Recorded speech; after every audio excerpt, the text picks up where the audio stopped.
Warning. The following podcast is utter nonsense and may cause agoraphobia, kleptomania, insomnia, and oppositional defiance disorder. We are required by law to provide you with this disclaimer for hazardous materials.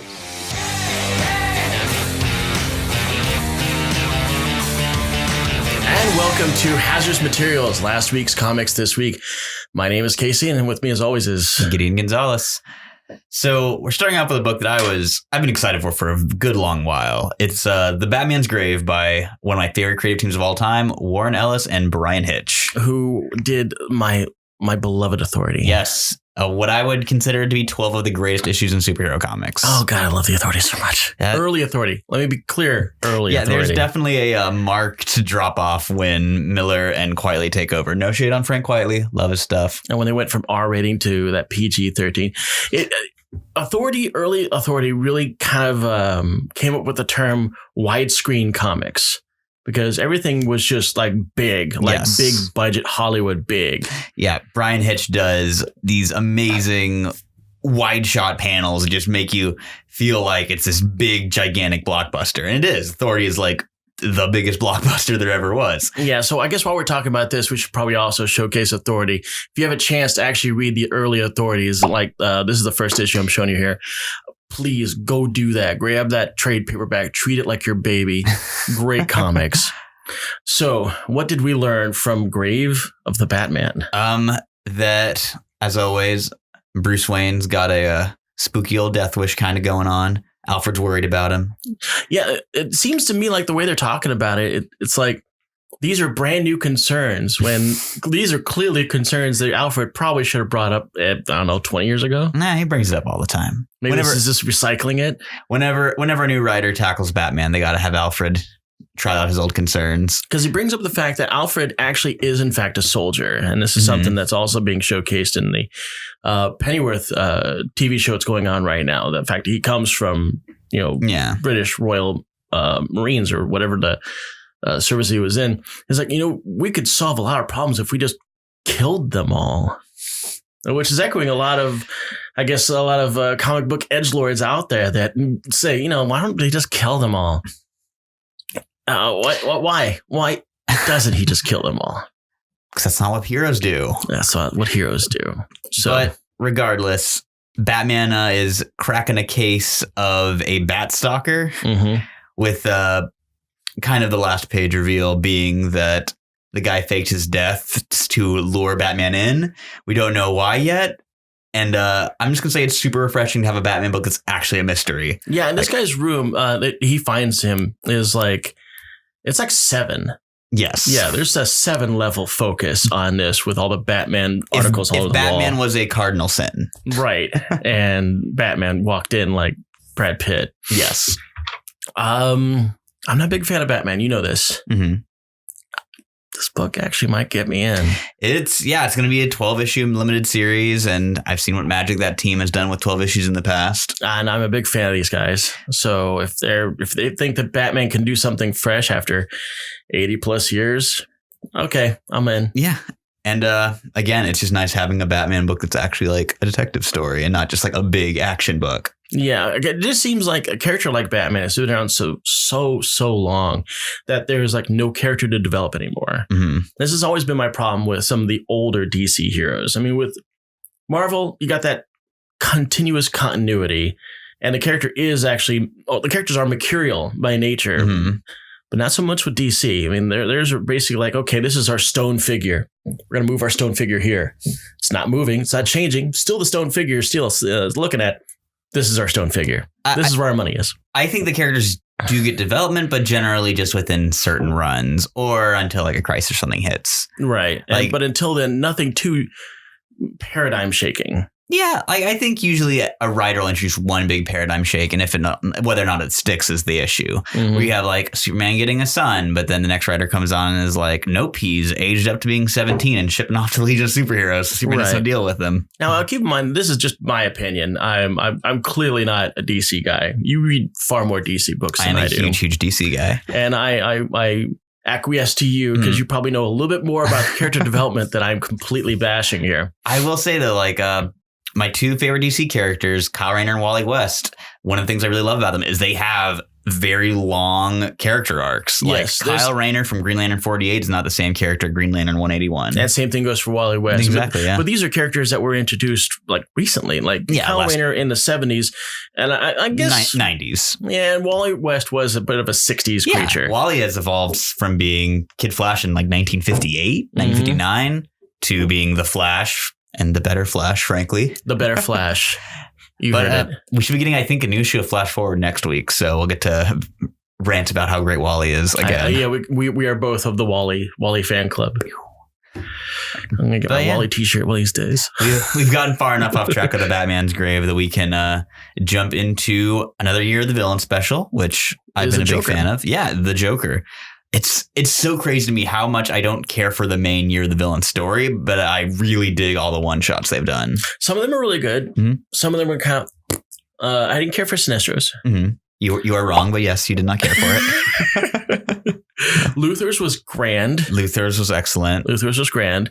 Joker's was told from another viewpoint. I guess that's really what you have to do, because once you start telling Joker stories from a first person viewpoint, like in his head, you've crossed a line. I liked this story, but it comes that problem that I feel like every time we get a solo Joker story, it always winds up being Joker gets a new henchman and here's their perspective on it. And see, I didn't even know about that trend. Yeah, like the Joker hardcover by Azzarello and Bermeo, like the really famous one that came out around Dark Knight. That one uses that same formula. There was when DC was doing all those villain one-shots during Forever Evil, they did that same thing. Mm-hmm. I'm sure there's more examples that I just can't think of off the top of my head. But yeah, it's a pretty recurring Joker trope. But this one's by John Carpenter and Anthony Burch and Philip Tan, and they did a pretty good job with it. And I'm still running a blank on the name of the villain group that uses the card suits. Royal Flush Gang. Royal Flush Gang. So what they do is they get like a practical nobody of the Royal Flush Gang. The Six of Hearts is pretty much our narrator here. And I think this book was more about the difference between mental health and what Joker's got. Yes. I think that was really the big point of this entire book, is that the Six of Hearts is mentally ill. He's self-aware of the fact he is mentally ill.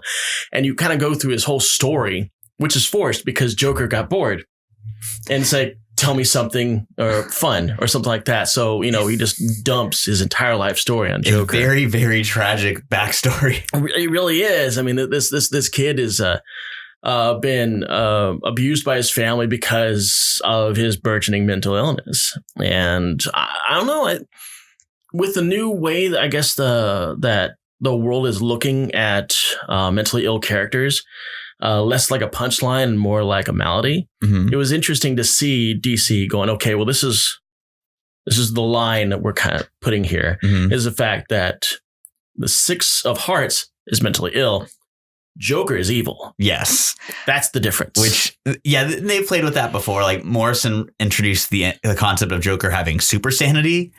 Yeah. Which, I remember you mentioned that to me. That kind of feels like a play off of that, but it's definitely like, what's the line that Six of Hearts does? It's like, I'm not evil, I'm crazy. The Joker's not crazy, he's evil. It's exactly. Yeah. Right when I read that, I was like, that's what this whole book is about.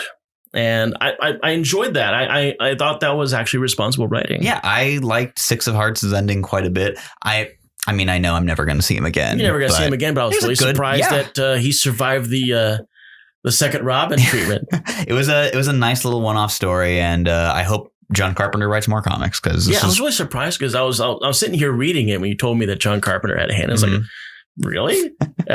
I didn't see that coming. That's weird. Okay. Now reread it while listening to one of his synth scores. God, he does so well on that. I'm really sad I didn't get to see him when he was in Austin doing a concert, because that would have been amazing. Yeah, because he did the score for Halloween, and he also did the score for Escape from New York and, of course, Escape from LA. Yeah. Now, I'm going to go on the record as saying that I did love Escape from LA. It was the right kind of camp I needed from Snake Plissken. It's great. Especially you love Snake Plissken. I don't know why you're shaking your head. It's like Ghostbusters 2. Do I recognize it's not as good as Ghostbusters? Yes. Am I glad just to have more time with those characters? God, absolutely. Yes. Oh my God. So you're speaking to my soul. I'm a Ghostbusters fan, super hardcore. And I firmly believe that the video game is the proper third movie that we should have gotten. But anyway. Video game's surprisingly good. Is very good. And it's the last time you'll hear Harold Ramis as Egon Spengler. Yeah. R.I.P. our boy Harold Ramis. What's the over under on having a hologram ghost Egon in the next one? Like, I feel like it's pretty likely.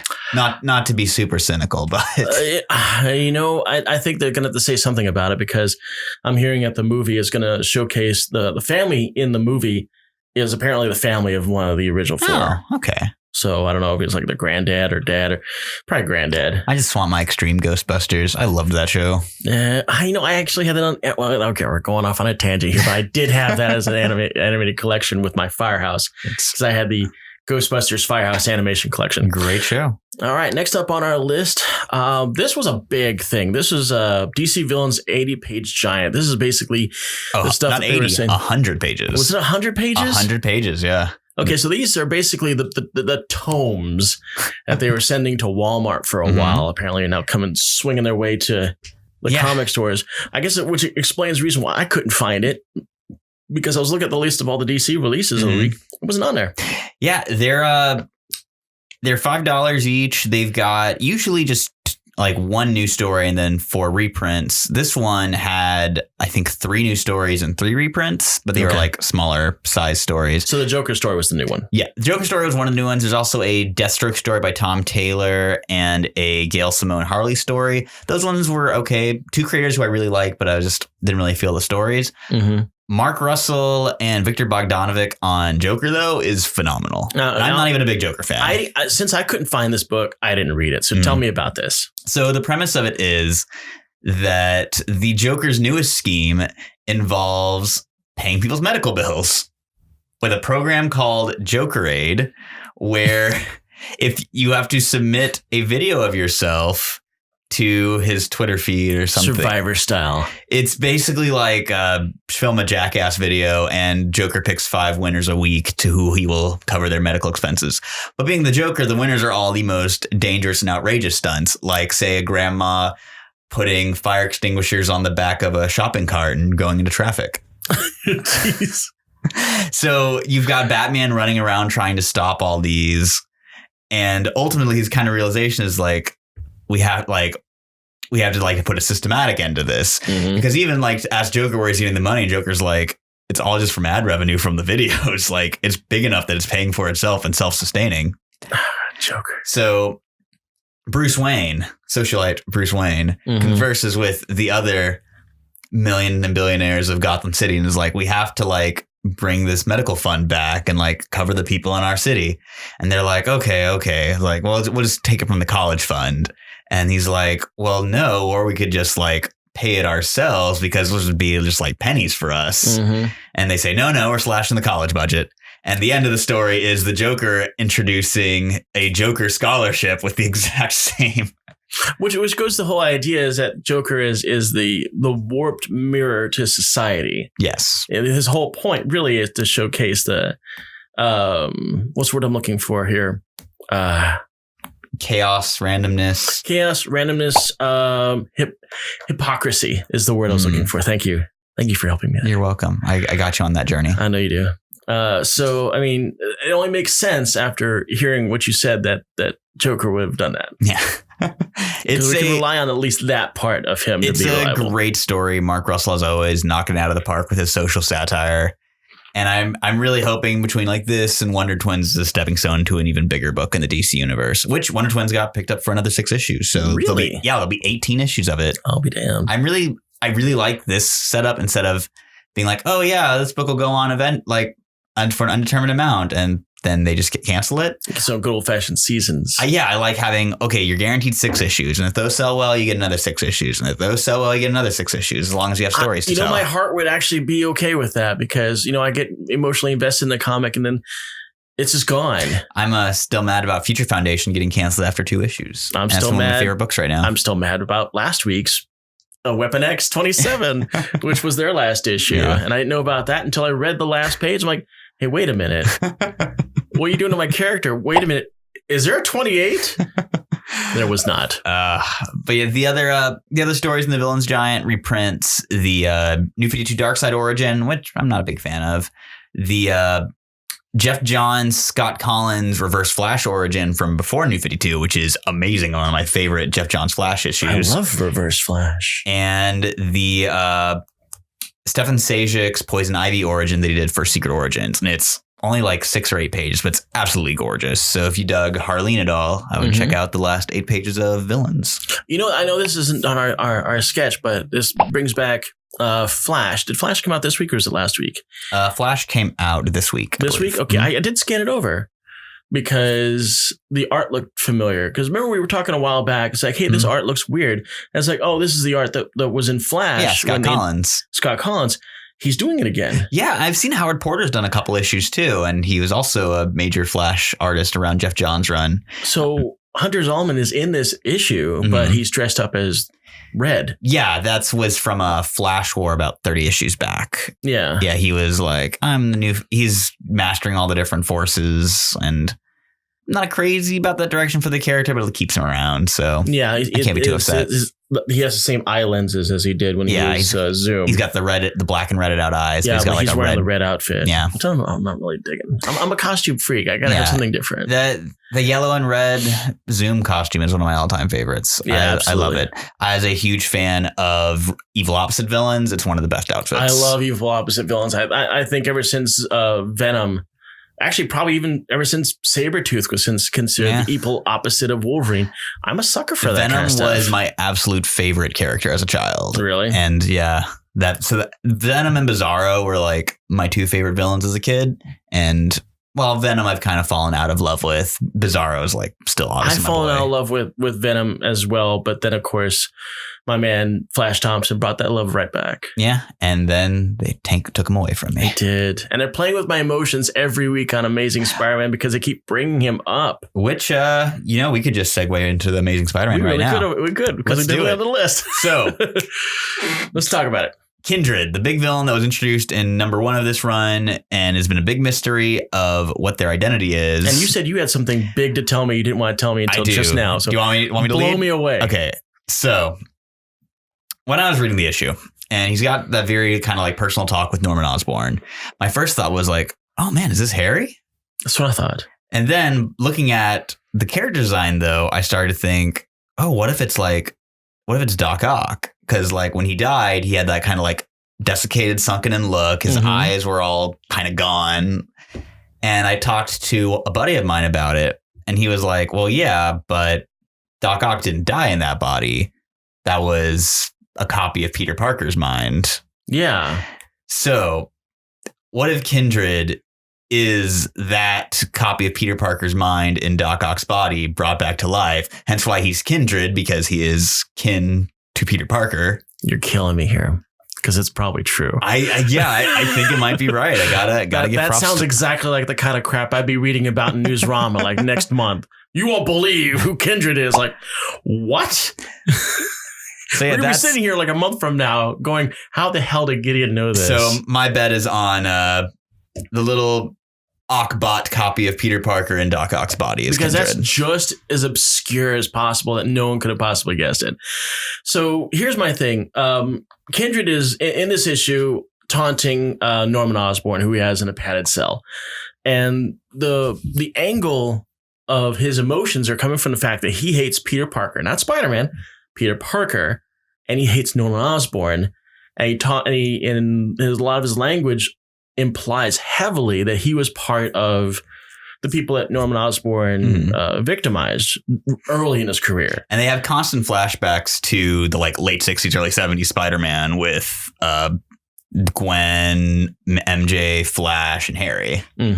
Which leads us to believe that, Kindred is clearly one of the classic characters from way back when. It could even be Flash. This could be the way Flash comes back. Ooh, that'd be interesting. It would be interesting. They had to get rid of all these centipedes and crazy crap they've got all over him. Yeah. I gotta have at least anti-venom. My all-American hero, Flash Thompson. Flash Thompson is my hero. Wait, have we seen Kindred's legs? I've seen his feet when he was walking away from the cell. Flash Thompson ain't got no feet. He ain't got no feet. Him. He's got some artificial feet. That's true. He could have centipede feet. He could have regenerated centipede feet. I said that word. The human centipede. That could be a condition. You've got centipede. Ooh. So I'm kind of confused by this book slightly. Okay, not slightly, a lot. Mm-hmm. We've got Norman Osborn in the cell. We've also got Norman Osborn in the Carnage. Yeah, it's flashing back and forth. The cell stuff is happening like an hour or so before the Carnage fights. They need to do a better job of illustrating that because I had no clue what was going on. That had me a little bit too because I was like, oh, is this like the aftermath of the fight? But then I was like, no, because the centipede plays a part in the fight. If they could just at least narrate the fact that, okay, this happened before, okay, this happened now. That's just lazy. I think there might have been a bubble in the prior issue about it. Is this Slott still doing this? No, this is Nick Spencer. Yeah, okay. Nick Spencer and Ryan Ottley from Invincible, which this is the most Invincible fight they've had yet. Wait. Yeah, of course. I'm getting confused. Spencer did Superior Foes. Superior Foes. And that's what I was trying to get at because I was wondering that, but I haven't seen Boomerang. It's not Spencer unless Boomerang's showing up at least like a little corner doing this. He just had like a whole arc where he was a big focus. So I need to have a constant supply of Boomerang. Just right in the vein. At least because damn if Boomerang isn't the stuff. Other than that, this issue does feel like just a stepping stone to something greater. Yeah, I am very impressed that they were able to tie in an event tie-in to the main big plot of the book, like with all the kindred stuff. Because I'm really excited to see what they do with it. I'm so out of touch with the whole Carnage thing. So the two issues that they decided, hey, this is what we're doing. These are the crossover. And they've come into my issues because I read Amazing. Like, I have no idea who this guy is. I'm having to like back up, look at other issues. Yeah. I had to ask you on the air, what the hell is going on with this, and this, to even get an idea of what's going on with Absolute Carnage. So I noticed at the end of the book, it flat out says, we're going to bring back Spider-Man next issue. We promise. No more Carnage. No more. But when I get out of here, and I will, there will not be carnage. So the last issue of what do you call it? Absolute Carnage is going to be Venom 20. So I guess Venom is going to have basically the footnote of this entire story. Yeah, is going to be that. It's been a Venom centric crossover. It's spun out of the Venom book and got all them boys. You know, I will say one of the variant covers for Amazing this week was because they're doing these Codex variants where it's like focusing on every character that's ever worn the symbiote. Right. Or a symbiote, I guess. I mean, they had Hybrid on one of them. Who the hell cares about Hybrid? They're going for deep cuts. And one of my favorite deep cuts popped up. Angelo Fortunato, Venom 2. Oh, right. The mob boss, or mob boss's son, whose dad had bought him the Venom suit when Eddie was auctioning it off when he had cancer. And the suit abandoned him in mid-swing. Yes. Leaving him to fall to his death. Yes. I kind of hope Let's hear it for poor Venom 2. Yeah. A lot of people think Matt Gargan's Venom 2. No. Venom 3. It's Venom 3. I saw that frame. I was like, that's hilarious. Yeah. I really love Mark Miller's short Spider-Man tenure, but it's a ton of fun. So the fellow that started the whole Venom book, the fake out, I like to call him, because everyone saw Venom #1 was coming out. And then we all find out that the guy that's playing Venom is like this super 90s over the top long-haired edgelord. Lee something. Right. Lee Michael or Michael Lee or something like that. I was like, is that really where we're going with this book? Yeah. We lost Flash Thompson for this. Yeah, I roasted the holy hell out of this book, thinking that was going to be it, and lo and behold, it was a fast one, because they were just giving us some time to get Eddie Brock back in, and totally send this jackass to prison. I honestly think that they intended to keep him around, but then fan reaction was so negative to him that they had to bring Eddie. They were like, "Oh, we got to bring Eddie back." Meanwhile, I was like, "No. Stop turning Eddie's character development backwards." Not the first time that Marvel has done this, compared to almost immediate blowback. Remember the Scarlet Spider situation? Yeah, I love Bagley, but that was a hideous costume design. It was a hideous costume. And man, they blew that thing out the door before the first issue even hit. Yeah. You can't mess with the iconic torn up hoodie. No, I mean, the costume had its it looked pretty. It did, but had a spider side face. And I everybody hated pointed that out. spider side face. I hated that little smirk. The little, like, you could see his mouth under the mask, and it was very, very... We didn't need that. Yeah, which I mean, like, realistic, yes. Very uncomfortable to look at in a comic. Yeah, Spider-Man hasn't needed this entire time. Miles hasn't needed it. Mm-hmm. Crap, Deadpool rarely ever does it. So we didn't need it for the long haul, especially on a beautifully done Bagley book. Yeah. By the way, that series is also long gone with a really crappy ending. I don't know what the hell Peter David was thinking on that one. I think he was thinking sales got kind of cut out from under him, so he had to wrap it up in an event tie-in. But then he, only turned him into like this soulless monster. Yeah, I think he had a plan for that, and then they just never really got him the opportunity. And then they practically scrubbed it out during Spider-Verse 2. Yeah. I don't know what's going on with that. Alrighty, I think it's about time for us to take a break real quick. Yep. Hey guys, welcome to episode 9 of Hazardous Materials, last week's comics this week. This is Brooke with Haphazard Fiction.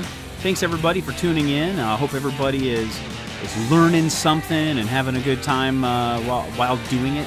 Hopefully you find Casey and Gideon's encyclopedic knowledge just as entertaining and insightful as I do. They're definitely actually teaching me some things over here. Wanted to bring you guys a couple pieces of news. First off, as usual, just wanted to remind everybody that as a new YouTube channel that we are definitely looking to grow. Your help would be greatly appreciated, whether it's in the form of a like or a subscribe or even potentially becoming a patron. Any help that you guys could do or spreading the word would just be a huge benefit to us here as we try to grow this brand. But also wanted to kind of throw it out there that if any of you do happen to be role players and are maybe interested in finding a new live play role-playing game podcast to listen to, invite you to check out The House of Morpheus. It's a game we try to release a new episode every couple of weeks and definitely have an absolute blast bringing you that one. But just wanted to invite everybody out there. You can find that by going to our page at haphazardfiction.com. And all of the links for all of our different shows are going to be on there. And once again, we are going to try to grow this brand. So thanks for tuning in to Hazardous Materials, and I take you back to Casey and Gideon.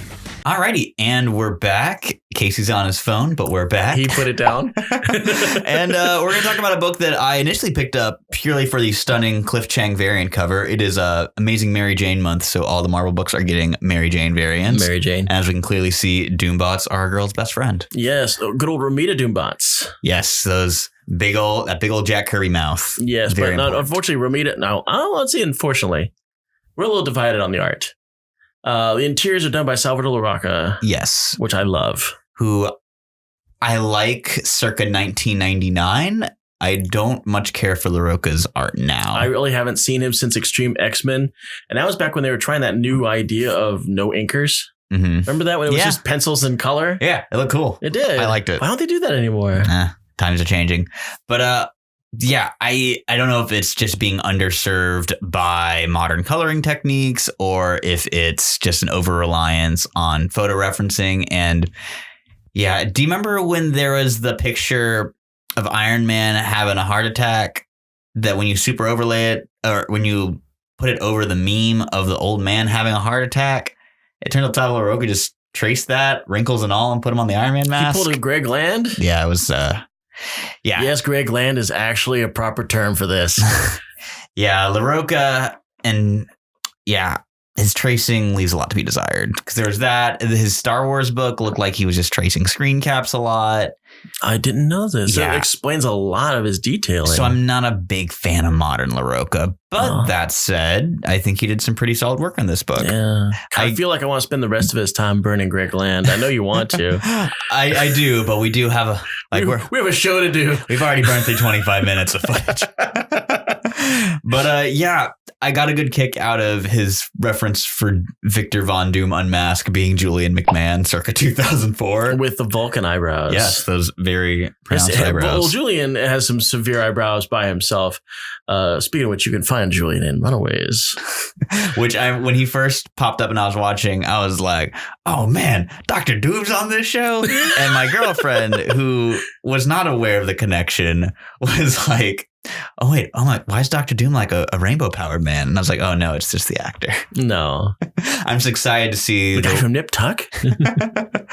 But yeah, Christopher Cantwell, who was one of the writers for *Halt and Catch Fire*, which I never watched, but I've heard good things about, wrote this, and it's a pretty interesting Doom story. He gets framed for an act of international terrorism. And embarrassed on television. Yes. He gets smack talked by a news anchor. He did not care for that. No. Steve calls him a genocidal maniac and a tyrant on air after interrupting him. Which Doom tolerated once. And the second time he referred to him as a picnic ant. There's some great Doomisms in this book. That was the best thing I've ever heard Doom ever say, to refer to somebody as a picnic ant. I like, there's a line where he compliments someone for their audacity, and he said, I would have you killed if I did not enjoy the Condor so much. We're back to classic Doom now. So there's basically a garbage disposal unit being built on the moon that's a black hole, and it promises to lower greenhouse emissions and lower the Earth's overall temperature. And it seems to be working. Doom is a notable outspoken opponent of it, which is implied just because he wasn't consulted for it. Yes. But someone shoots off Latverian missiles at it. And then guys in Latverian armor and waving Latverian flags on the moon clearly are claiming credit for it. And Doom's like, who did this? Who's responsible? So he abdicates control of it to his herald, I believe she's referred to as, right. Victorious. And decides he's going to hunt down whoever did this, but also making sure the Latverian people are safe, because Doom's sometimes a pretty good benevolent ruler. Yes, Doom smiles on you all. Doom is the that fabled fictional good monarch. I was reading some of this, and it felt to me almost that Dr. Doom was almost a comedy book. Yeah, it's pretty fun. I'm a big fan of Larroca, despite the fact that he's got Greg Land syndrome, and I'm going to try to ignore that now. And I'm going to try to enjoy this book. I'm going to send you a lot of Star Wars panels. You're going to have to. Sadly, I didn't have enough time to read Dr. Doom because I was reading umpteen number of Joker stories. And we're having to... It's almost like there's a movie or something out. I know, right? Synergy, you say? Which is number one for the second week in a row. Yeah, I still haven't seen it, so it's not my fault. I haven't actually seen it either. I'm trying to get the production guys and us together for this weekend. We're going to go check it out. You can come with us. Oh, maybe. We'll turn to a little party. We'll see. We all went to go see Joker, and just to see how wrong Gideon was all those months ago. Or weeks. We're still young. This is only our ninth episode. Yeah. Ninth? We're on 9? Okay. So yeah, Dr. Doom didn't expect much, bought it for a pretty cover, and wound up being pretty impressed. Yeah. Good for Doom in his first ever ongoing. Well, actually, not really first ever. Ongoing? Yeah, this one's an ongoing. They're labeling it as Dr. Doom's first ongoing, but I mean, Doom 2099. It's the best Dr. Doom book. And how long are we really going to expect on this one? Let's make our bets. I'm going to go 18. You're much more generous than I. I was going to say 10 or 12. You think it's going to be just a solid year and going to get rid of it? Yeah, I think Cantwell's got an arc in mind, and he's going to bounce after that, and they're going to axe the book when he's off. I mean, other villain books have gone longer. Mystique went for like 27 issues. Yeah. I mean, that was also the mid 2000s, though.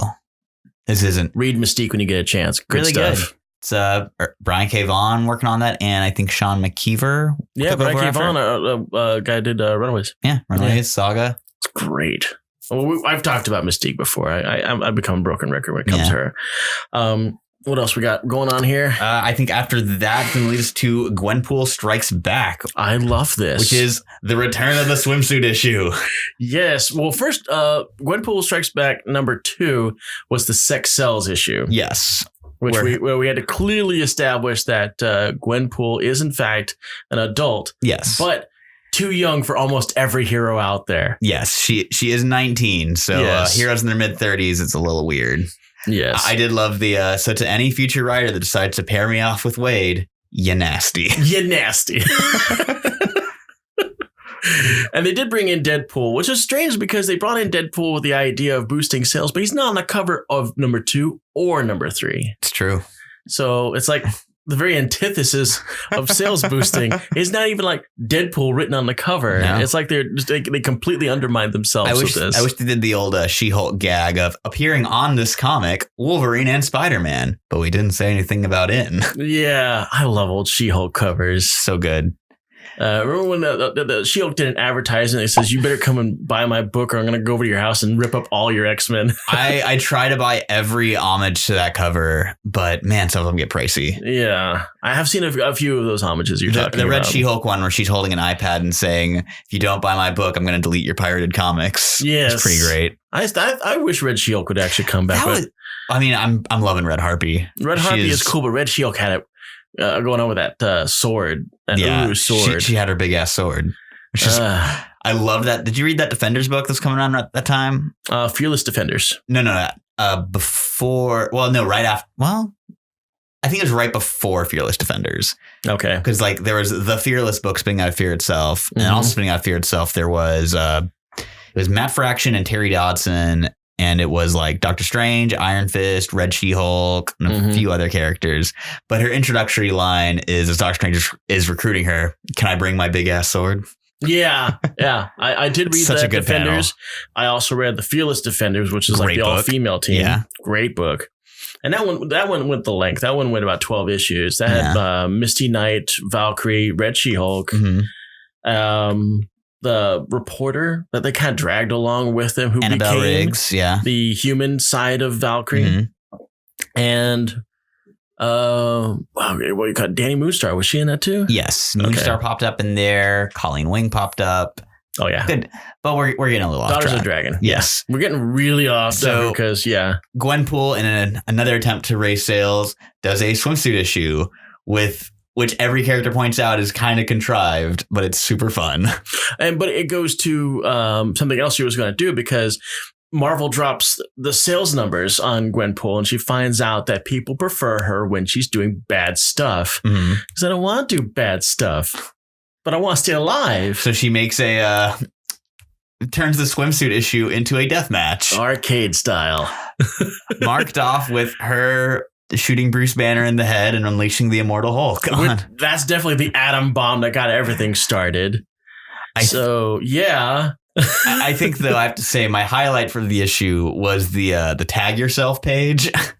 Yes. Where it's got just the little, like, a tag yourself Tumblr meme, little blurbs for every character. The best one being Black Panther is King Kitty, beloved but exhausted, has no idea what's going on right now. That or a Thor's name being Bork, Bork, Bork, Bork, Bork. Yeah. Oh, yeah. The Swedish chef thing. So I'm not so good. It. I am, for the record, I'm tagging myself as King Kitty. Okay. Who else was in this? Iron Man figured out the ultimate way out of this was forfeiting. Yes. And of course, forfeiting sent him to a nice room with lovely lunches. With all of Gwenpool's friends. Yes, that she didn't want to hurt. Which I was really glad to see her supporting cast from Unbelievable Gwenpool was in there. Yeah. That was really cool. Just a little quick one panel bit. Yeah, that's all they really got out of that one. Because this is really just a mini-series all about Gwenpool trying to remain relevant. Because apparently her book didn't sell well, which is surprising. Which was so good. It was such a great series. It really was. We're probably gonna review every issue of this run. Yeah, and we're gonna bring up why people should read Unbelievable Gwenpool every time. I feel bad that we didn't review issue 2. I had to go back and read it and go, why didn't we look at this? You're right. We were fools. We were. We didn't know. Forgive us, Leah Williams and David Baldeon. We didn't know. Okay, but that's enough on Gwenpool. Now we're gonna go to our big dog. The final issue. The final issue of Hickman's House of X, Powers of X, the 2 series in 1. Moira's back. We finally find out about Moira's 6. Yeah. We finally find out how all of this came about. The X-1000 stuff. It really comes down to some serious hardcore direct manipulation. Poor Xavier didn't have a chance. Oh, man. Going to Moira, because one of the big parts of the book is Moira's journal, where she's progressing her or writing down her progress for this timeline, our current one. She mentions that her and Xavier are not compatible to produce an Omega level mutant, which leads me to wonder if she married McTaggart purely to create Proteus. That's exactly what I thought. But also what I didn't think of initially, but then someone brought up to me, does that mean Xavier intentionally sought out Gabrielle Haller to conceive Legion, which it's already a super shitty thing of Professor X to have gotten involved with his formerly comatose patient, get her pregnant, erase her memory of him, and then bounce. But now it's premeditated. Well, we've already firmly established that Xavier really is more along the lines of the ends justify the means. Yeah, I kind of like that they bring that up. That Moira is like, yeah, I'm kind of chipping away at Xavier and making him realizing like he has to eschew some of these morals and get on board. I am going to finally get rid of this level of altruism that he's got baked into his skull about the dream. I'm going to get rid of this, even if it takes me several different iterations to do it. And it really came down to I've got everything. Check me out, and just bakes him. Yeah, and she's got perfect recollection of everything. Mm-hmm. He doesn't. He's just got that nice snapshot. Yeah, of the end of life 1000 of life 6, which is the year 1000 stuff. And she won't show it to him again. Mm-hmm. She's like, you don't get to invade my head again. That's the end. You got it. You got the show. You need to do something about it. So yeah, I noticed at the very end some of her notes. You notice that some of them were redacted. Yes. Did you also notice that some of them was visible under the redaction? No, I did. Ooh, what do they say? Because I looked hard. The first redaction, it's got 3 letters, indecipherable, but it's setting the stage. The second redaction, it says Professor X, and the last part, you can actually see it. And it matches the exact same line that she mentions with Magneto. Something along those lines, we're just as bad as they are, or something along those lines. I forget what the exact line is. We're obviously going to have to get back to you on that one. I bring this whole thing and I forget the line. But it's basically her saying with Xavier the exact same thing as she said with Magneto, but somehow she redacted it. Interesting. Go back and look at that and look really hard and you'll see the words I'm talking about. I'm going to have to. But yeah, I'm very excited to talk about X-Men next week. Yes. So yeah, already X-Men #1 comes out.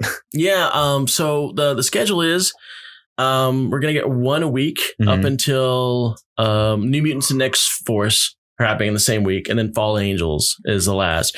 It looks like they're releasing them in almost in chronological order. Okay. And the funny thing is that they're putting New Mutants and X-Force in the same week. Yeah. It's kind of a little nod there. So I was curious. I did a little looking around and I saw an interview of the guy who's writing Marauders about that whole concept. Yeah, Jerry Dugan.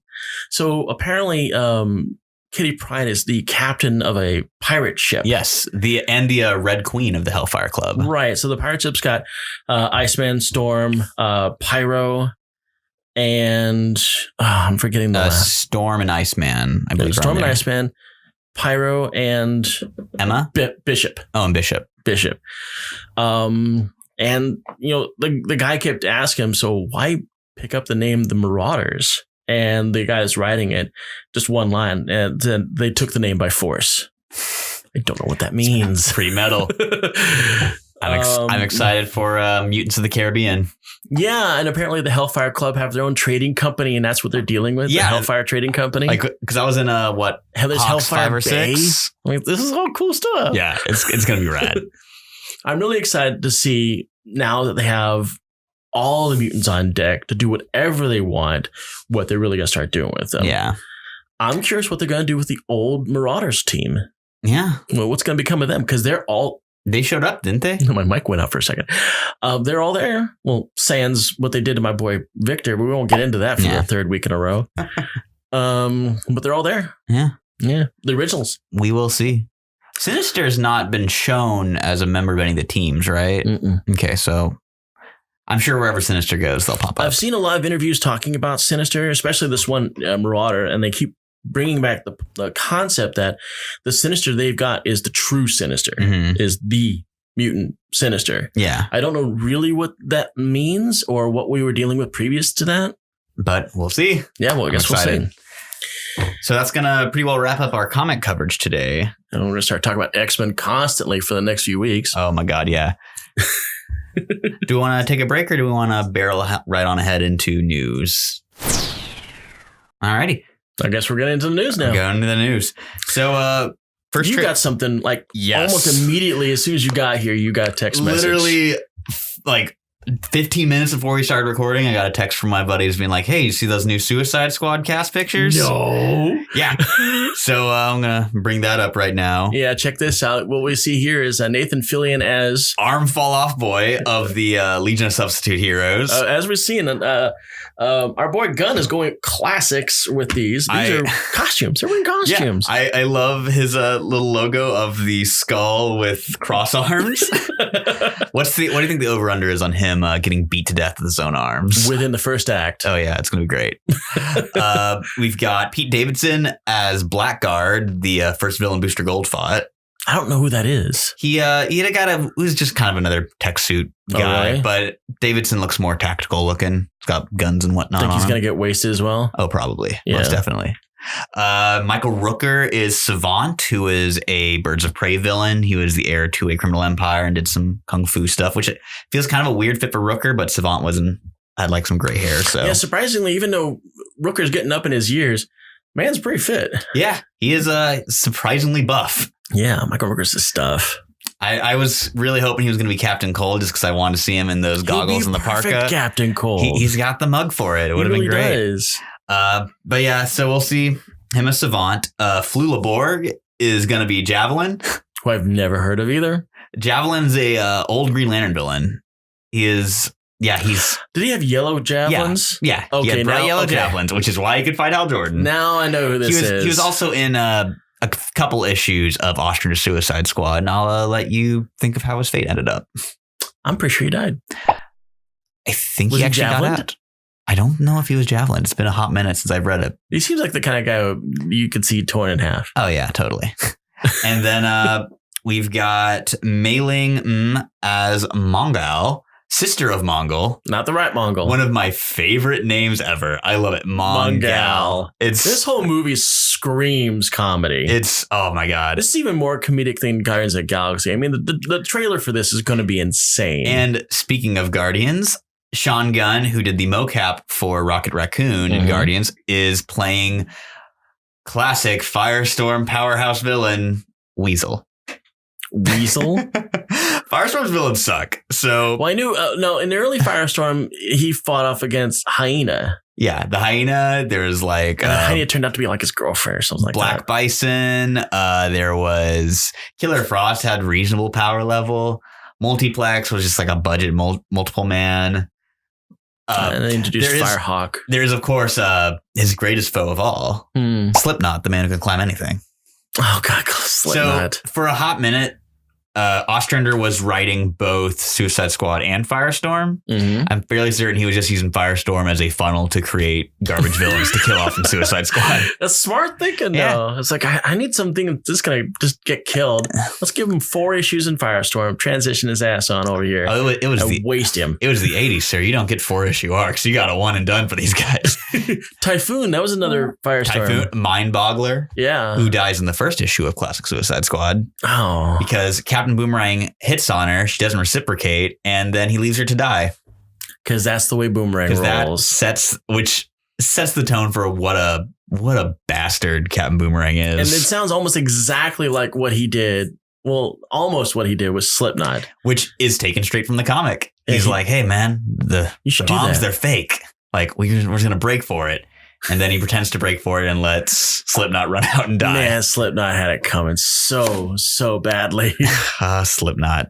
I'm surprised they didn't climbed our way into our hearts. I'm surprised they didn't do away with Dr. Light in much the same way that they did away with Slipknot. You know, I think then they have to actually address Dr. Light. Yeah, and they also have to address what he did. And I think they're trying to bury that under the rug a bit. We might have talked about this already in a prior episode, but I liked what Chris Priest did with him in Deathstroke, where he's just kind of excluded from the supervillain community now, and he basically is just a like because they found muscle for hire and like in small dictatorships. Yeah. Yeah. We're not going to get into what Dr. Light did. It's that bad. This ain't a very special episode. No, this is not. That's not that episode. But there's a reason why he's not well liked amongst the villain community. But Suicide Squad looks amazing. I'm so excited for it. Right back to where I was in the back half of 2015 when I was convinced Suicide Squad was going to be the best movie ever. Because that trailer was so badass. Yeah. To this day, I'm still convinced the first Suicide Squad could have been good because the trailer told me it could have been good. I was like, oh my God, the director of Fury and the writer of Training Day is doing an adaptation of one of my favorite comics ever. Hell yeah. And that musical track that they had over that just knocked that trailer out of the park. Yeah, the Bohemian Rhapsody trailer is amazing. It's one of the best trailers I've ever seen. Yeah. When they have the beat set to Boomerang opening up a can of beer. Amazing. Sold me. I still get goosebumps from it. That's like I love the trailer more than I like the movie. And then the movie gave me a concussion. It did. Now we're going to go on to...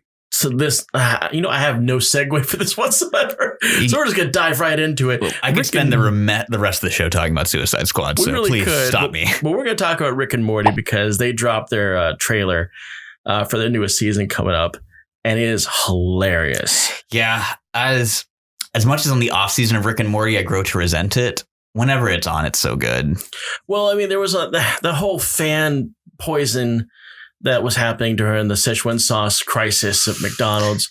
Oh man, and the gatekeeping that some of the fandom have done, and the Pickle Rick nonstop.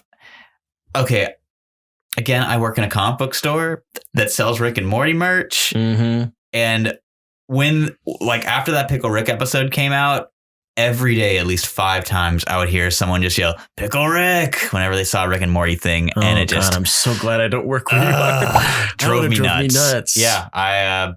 It made me hate Rick and Morty. And then then more episodes came out and I was like, oh, okay, I like you again, Rick and Morty. And then it went away and then I hated Rick and Morty again, but now it's coming back. So I like Rick and Morty again. Well, I think it's going to remain relevant as long as they're self-aware. And Dan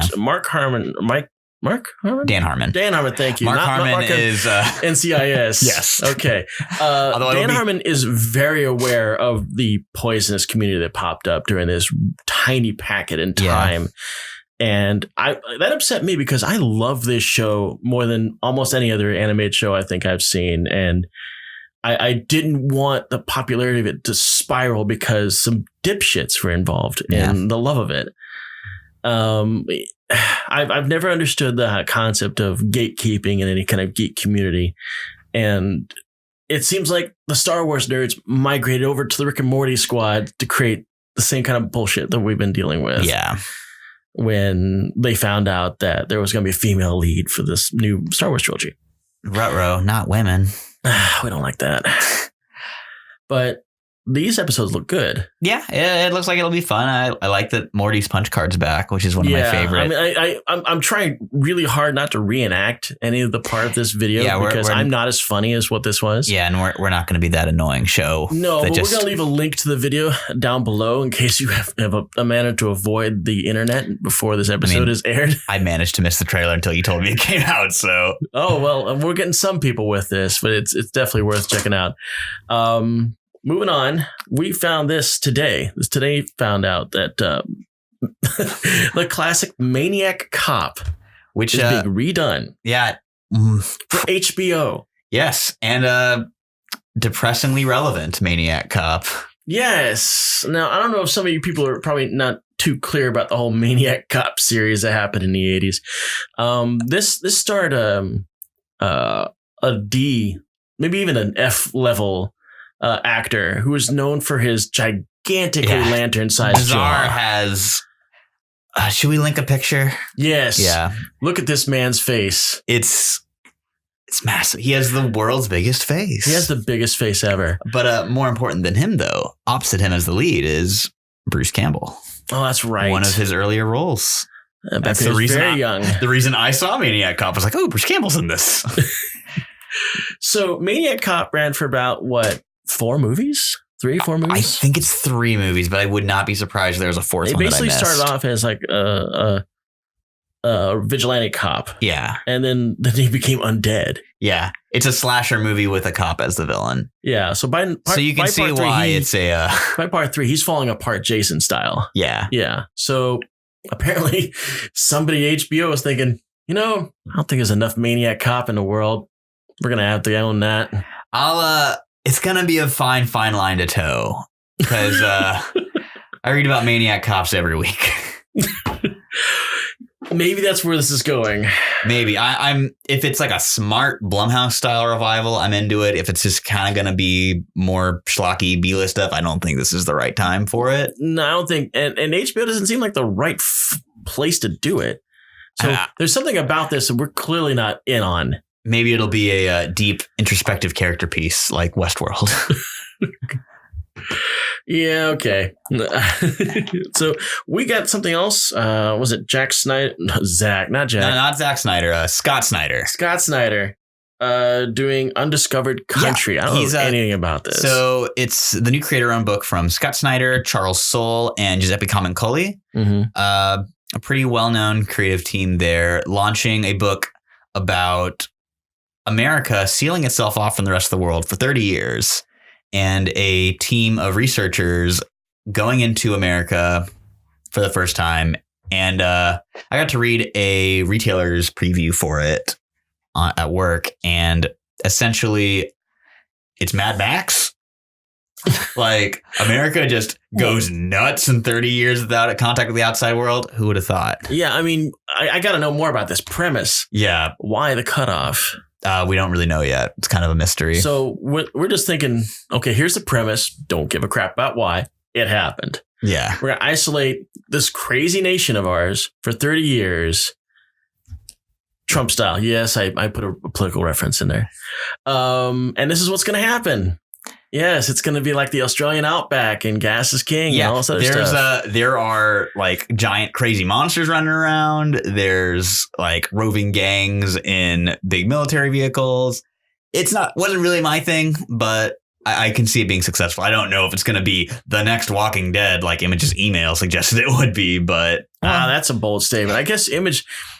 I wonder what happened in the office when Kirkman dropped the bomb that he was gonna cancel the book tomorrow. He's pretty high up on the totem pole, so So you think they were all in on it?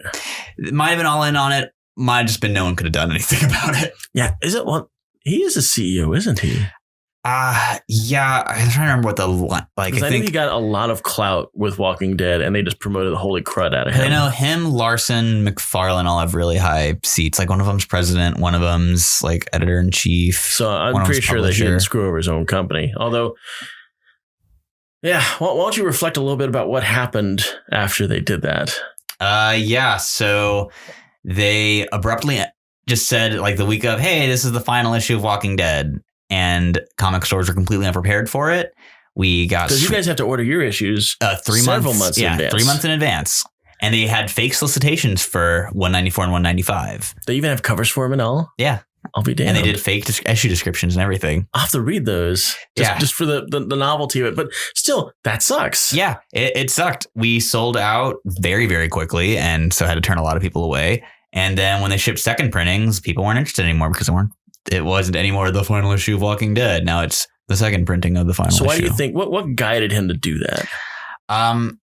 He might have just been tired of it. I haven't read the book in many, many years, so I can't speak to the quality of it. I know the Whisper stuff was popular. I checked out right after Negan killed Glenn. Same spot that I checked out at. I tried to stay in for the aftermath of that, the whole thing that happened. But then I was like... I just couldn't stand Negan as a character. I couldn't stand him in the fact that he had so many legs to stand on in that series. When I say that, he was always there. Just when I think, okay, we've got 6 issues. Okay, we've got 12 issues. He really needs to go away now. I hate him. Yeah, he is. It was and is wildly popular. Yeah, he still is. Yeah. I mean, kudos Jeffrey Dean Morgan. He plays the character radically different to how I read him. But I mean, as far as I understand, Negan survives the book. I'd never heard of him being killed. And in the TV series, he's still alive. Yeah. Because they're trying to go back to civilization and the concept of jailing. And I think that they're trying to go with some kind of redemption route with him. After what he did to Glenn, man, he's got a long ladder to climb as far as I'm concerned. Yeah, Negan kind of a bastard, man. Seriously. But yeah, that's we'll see if Image. I know there were probably some stockholders that were sweating bullets a bit. Was like, our cash cow's gone. Yeah, and Saga is not coming back for a few months. And Kirkman stopped doing Wolfman. You know, that honestly might be a big reason why Image is having this whole big 2020 push, and they're bringing back a lot of books. Like Sex Criminals is finally wrapping up its final arc. Mm-hmm. Nailbiter, which was one of my favorite books for a while until it kind of abruptly got canceled, is coming back. And The Max, always a fun one. So I'm very excited to see what 2020 has in store for Image Comics. Undiscovered Country might not be my thing, but I do think it's going to be a big hit. I'll check it out, but I don't know. It seems like that whole Mad Max concept does well on film better than it would do on print. Yeah. I mean, some artists can do car chases very well. See any issue of Robbie Reyes' Ghost Rider stuff. But yeah, the first issue, like it was fine. I'm a little kind of sick of post-apocalyptic stories. Speaking of Robbie Reyes, are we going to be dealing with the death knell of Robbie Reyes next week? Oh, I hope not. I'm kind of dreading next week's Avengers.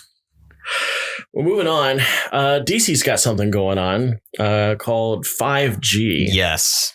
So this is totally a rumor.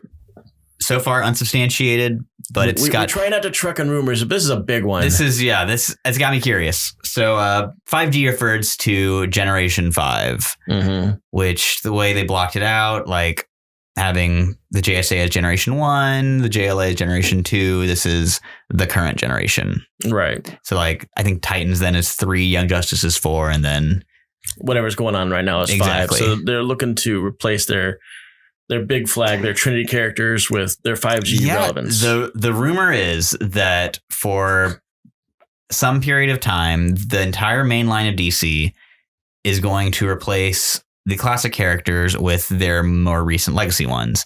Like the Luke Fox Batman thing that's been swirling around for a few weeks. John Kent taking over as Superman and probably getting another age bump, which will drive me crazy again. And you saw the most recent age bump that he got when he went and spoke to Damian. Yeah. And Damian's like, what happened? Yeah, because he went from being 10 to being 17. Yeah. Now he's flying off with Legion superheroes. Good looking costume. Yeah. I kind of liked the hoodie costume a bit better, though. That was cute. So I don't really know much more beyond this. Yeah. This is an in development kind of thing, but we're pretty sure this is what's going to happen. I'm curious. You know, on the one hand, I kind of want to be like, oh, good, an excuse for me to drop some books. But on the other hand, I'm like, I would rather read literally any character but Barry Allen and Flash. So let's do it. Oh, God, yes. Please bring back Wally West, which I think is going to happen after the whole Flash Forward. Thank you. Yeah. Hey, next week, got another issue of it. Oh, yeah. No kidding. Very excited. Now, this last bit is video games. Yeah, we're doing video games, but it's superhero video games. I bequeath this to you because I do not play the cursed video games. I am a huge fan of City of Heroes up until it was shut down. Was it 7 years ago? I'm asking you like you know. I'm wearing my weathered Statesman shirt. Statesman was their main hero, combination between like Captain America and Superman. Anyway, NCSoft, in their infinite wisdom, canceled this. There's a lot of reason. There's a lot of possibilities as to why. A lot of rumors. And anyway, when this went away, a lot of people decided to get on Kickstarter and try to develop follow-ups on this because we got this void. No one's doing superhero stuff, and if they're doing superhero stuff, they're doing it really poorly, like DC Universe. I don't know if you ever played DC Universe Online. Yeah, this was fine. It's fine. The costume creator on it is there's another one out there called Champions. Unfortunately, Champions isn't really that well done. Anyway, some people put together a thing called City of Titans, which is the spiritual follow-up for City of Heroes. And they put their stuff on Kickstarter back in 2014. And they've been developing stuff on a volunteer basis for about 5 years.